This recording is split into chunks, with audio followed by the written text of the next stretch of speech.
మా కుటుంబానికి రాసి పెట్టుందా? బయట వాళ్ళు రాకూడదా? ఏమో నెల్లూరు రూరల్ ఏమన్నా మా కుటుంబానికి రాసి పెట్టుందా? మాదేం మాధవరావు సింధియా ఫ్యామిలీ కాదు, మైసూర్ మహారాజా ఫ్యామిలీ కాదు, మాది ఒక మధ్యతరగతి కుటుంబం. ఆ బ్యాక్గ్రౌండ్తో పెరిగిన వాళ్ళని ఈరోజు కాస్త జీవితంలో ఆ బ్యాక్గ్రౌండ్తో పెరిగినా కాస్త అన్ని రకాల కూడా స్థిమితంగా ఉన్న వ్యక్తులని. మా సొంతం కాదు, పార్టీ ఇష్టం. ఎవరైనా మాకు ఒకటే, దాంట్లో ఏం తేడా లేదు. అయినా మాకు లేని ఆతృత, మాకు లేని తొందర. ఇంకోటనా చెప్పొచ్చో లేదో కానీ మేము పత్రికా విలేకరులన్నా, ప్రింట్ మీడియా అన్నా, ఎలక్ట్రానిక్ మీడియా అన్నా, సోషల్ మీడియా అన్నా ఎంత గౌరవిస్తామో, ఎంత గౌరవంగా ఉంటామో కూడా.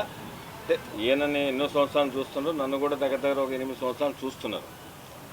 కానీ మాకు తెలియంది, మాకు లేనిది కొత్తగా ఒక ఏదో నిన్న మొన్న పేపర్ చూసిన, అసలు అది ఎందుకు అలా ఏందని. అప్పుడు పత్రికలు కాబట్టి దాని పట్ల ఉండాల్సిన గౌరవం కాబట్టి మనం ఏమీ మాట్లాడలేకపోతున్నాం. అది కరెక్ట్ అయిన విధానం కాదు.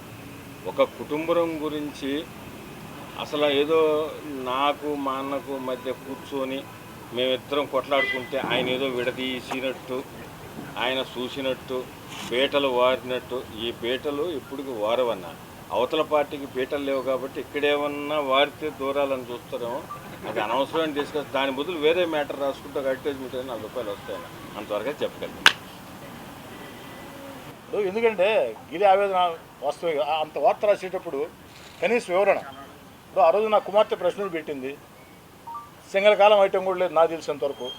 నేను అడగటం వల్ల కారణం ఏంటంటే నా కుమార్తె తప్ప నాకేం హోదా లేదు. వాడు అనొచ్చు అన్నమాట, నీ కుమార్తె తప్ప వారికి ఏం హోదా లేదు, రాయలేదు. Okay, well and good. But మా తమ్ముడు చెప్పినట్టు మేము ఇద్దరు ఏదో కొట్టుకుంటేనో తిట్టుకుంటేనో మధ్యలో మా సాక్షి మస్తా ఎందుకు ఓపెన్ ఎందుకు దాపరేకు ఎందుకు?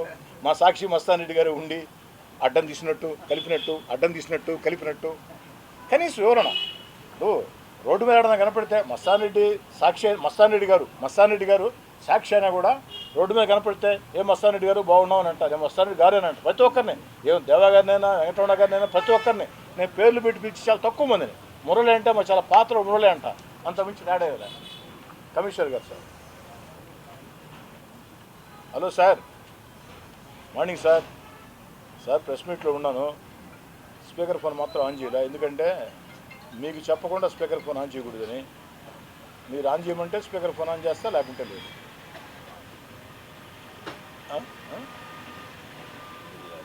రైట్, అందుకని సార్ నేను స్పీకర్ ఫోన్ ఆన్ చేయటంలే. మీడియా సాక్షిగా మీకు రెండోసారి చెప్తున్నా.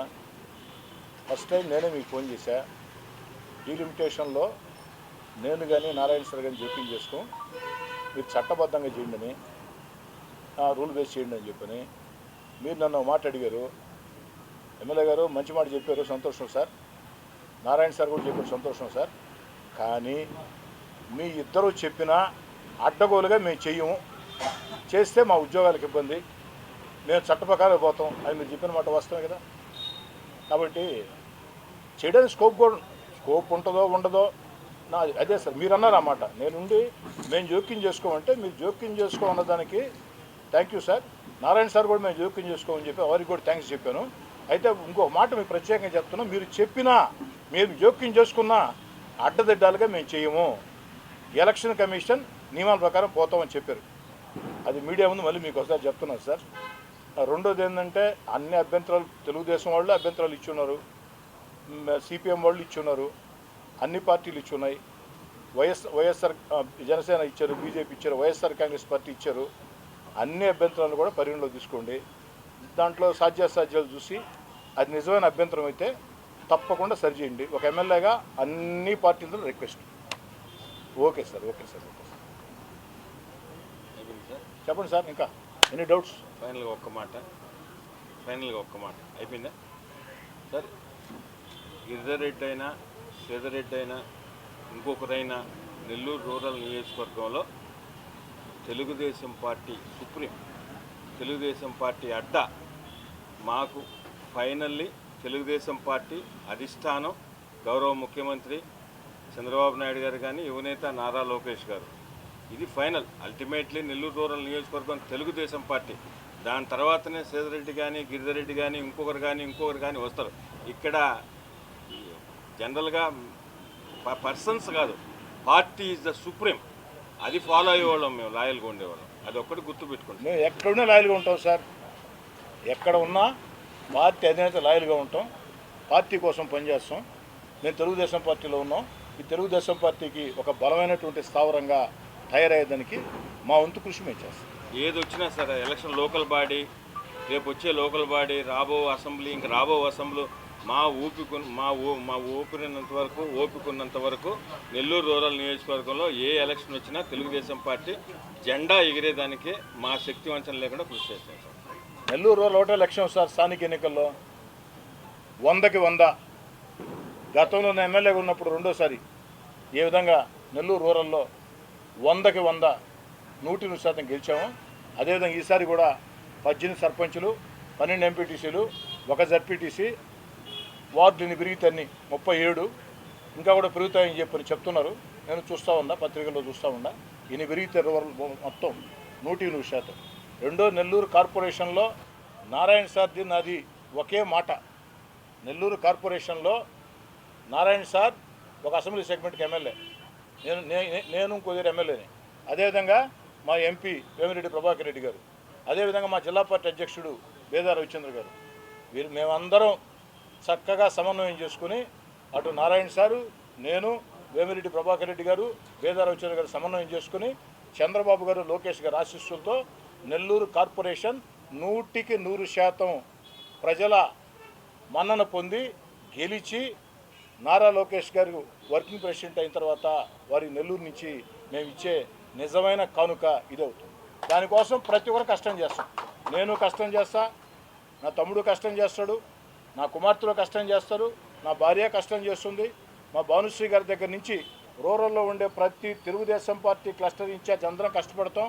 ఎందుకంటే ఈ ఎన్నికలు కార్యకర్త ఎన్నికలు, కార్యకర్తల్ని నాయకులు చేసే ఎన్నికలు. కాబట్టి జెండా మోసిన కార్యకర్తలకి మళ్ళీ కూడా చెప్తూ ఉన్నా, నెల్లూరు రూరల్ నియోజకవర్గంలో తెలుగుదేశం పార్టీ జెండా మోసిన, కష్టం చేసిన, ప్రజల్లో మద్దతు ఉన్న, ప్రజల ఆశీస్సులు ఉన్న అలాంటి వ్యక్తులకే కార్పొరేట్ టికెట్లు ఇచ్చేదానికి తెలుగుదేశం పార్టీ అధిష్టానం ఆశీస్సులతో నా వంతు ప్రయత్నాలు నేను చేస్తా. వారిని కార్పొరేటర్లుగా, సర్పంచులుగా, ఎంపీటీసీలుగా, జడ్పీటీసీలుగా వారికి శ్రమ ఎక్కువ కాకుండా ఆ శ్రమంతా కూడా నేను తీసుకుని వారి కష్టంతో నేను ఎమ్మెల్యేనయ్యా. మేము వారి ఎన్నికల్లో కూడా అంతకు రెట్టించిన కష్టంతో నేను నా కుటుంబం మొత్తం కష్టం చేస్తాను. A new dawn rises in Stonehouse Paid, where dreams take flight and learning finds purpose.